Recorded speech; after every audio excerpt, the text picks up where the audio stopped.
Assalamualaikum warahmatullahi wabarakatuh. Perkenalkan, nama saya Ika Lalafta, NPI 14218087. Di sini saya akan mempresentasikan tentang tugas perencanaan 1. Batasan masalah. Jenis kopling yang direncanakan ialah kopling plat gesek. Tipe mobil yang dipakai Toyota Calya. Daya yang digunakan 88 PS. Untuk putaran maksimum 6000 rpm. Tujuan 1.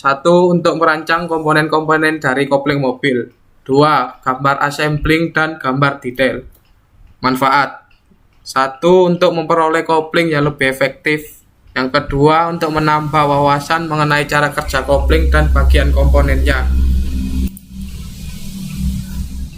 Kopling adalah elemen mesin yang berfungsi sebagai penerus daya dan putaran dari poros penggerak ke poros yang digerakkan secara pasti, di mana kedudukan kedua poros tersebut terletak pada suatu garis sumbu yang lurus atau sedikit berbeda sumbunya. Yang pertama, poros. Poros merupakan salah satu komponen yang penting dalam merancang kopling. Hampir semua kopling sebagai penerus daya dan putaran peranan seperti ini dipegang oleh poros. Poros sebagai komponen pemindah daya dan putaran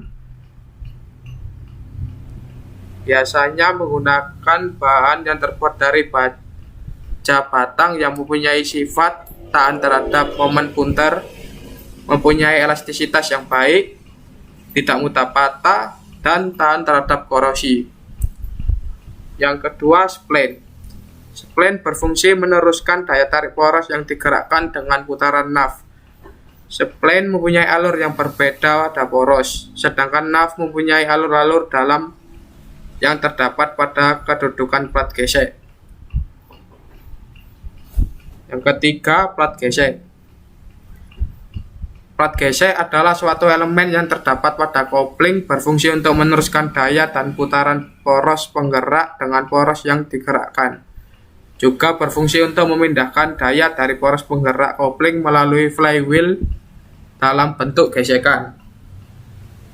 Yang keempat, bantalan. Bantalan adalah elemen mesin yang menumpu poros yang berbeban sehingga putaran dan getaran bolak-balik dapat berputar secara halus dan tahan lama. Yang kelima, pegas.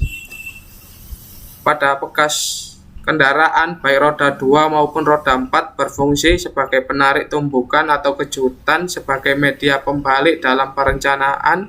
Direncanakan dua pegas, yaitu pegas matahari dan pegas tekan.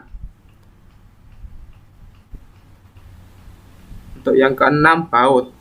Baut menampakkan pengikat yang sangat penting untuk mencegah kecelakaan dan kerusakan pada mesin. Perencanaan kopling ini memiliki dua macam baut. Yang pertama, baut pengikat poros dengan flywheel ada 8 buah. Yang kedua, baut pengikat rumah kopling dengan flywheel ada 12 buah. Yang ketujuh, paku geling. Untuk mengikat plat gesek dengan plat pembawa digunakan sistem sambungan paku geling. Hasil perhitungan. Yang pertama, poros. Momen torsi 10.497 untuk diameter poros 30 mili. 2. Spline. Lebar spline 15 mili, kedalaman spline 3,52 mili, jari-jari spline 16,76 mili, panjang spline 37,04 mili, diameter spline 57 mili. Plat gesek. Diameter luar 241 mili, diameter dalam 160,2, luas plat gesek 2317. Pegas, panjang pegas 30 mili, jari-jari pegas 3,5 mili. Pantalan, diameter luar 72 mili, diameter dalam 30 mili, lebar 19 mili.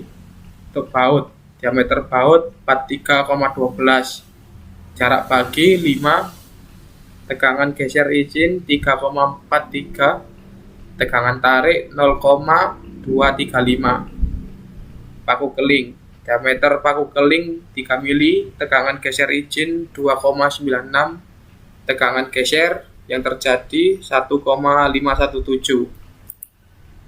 Analisa. Yang pertama, poros. Berdasarkan perhitungan, maka poros tersebut dinyatakan aman dikarenakan tegangan geser lebih besar dari tegangan geser yang terjadi. Untuk spline dinyatakan aman. Plat gesek, beban perbandingan dari momen yang terjadi sehingga konstruksi dapat dinyatakan aman. Pegas dinyatakan aman karena tegangan geser izin maksimum lebih besar dari tegangan puntir yang terjadi. Bantalan, diperkirakan umur bantalan apabila dipakai secara kontinu, maka lamanya pemakaian kira-kira 3,273 tahun. Untuk baut, tegangan geser izin yang lebih besar dari tegangan tarik yang terjadi sehingga aman digunakan. Untuk paku keling, konstruksi paku keling aman terhadap tegangan geser yang terjadi. Kesimpulan, yang pertama, suatu perencanaan dapat dikatakan aman apabila harga yang didapat lebih kecil daripada harga yang diizinkan. Yang kedua, dalam perencanaan ini ukuran poros sangat penting karena turut mempengaruhi kopling yang direncanakan. Yang ketiga, dalam desain poros dan kopling, bahan poros harus lebih kuat daripada bahan untuk kopling. Sekian dari saya. Wassalamualaikum warahmatullahi wabarakatuh.